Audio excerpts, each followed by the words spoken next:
المخبوزات اول سندوتشات استوت. هي اخدت في الفرن حوالي ربع ساعه. كنت حطها على الرف اللي في النص ومشغله المروحه. انتوا لو مش عندكم الحكايه دي، لو مش عندكم المروحه بتاعه الفرن، تحطوها في الفرن عادي في الرف اللي في النص، تاخد تستوي من تحت، وبعد كده تولعوا الشوايه تاخد بس وش مش اكتر من دقيقه. دول الخمس كوبايات، وخمس كوبايات حوالي كيلو الا ربع. عملوا عندي الكميه دي. انا عملت نصها من غير ما ادهن وشها حاجه، ونصها التاني دهنته بيض ورشيت عليه سمسم.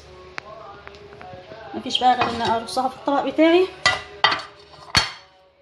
بسم الله الرحمن الرحيم.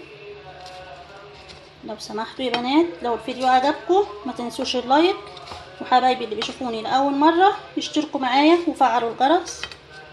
ويا رب اكون فدتكم النهارده.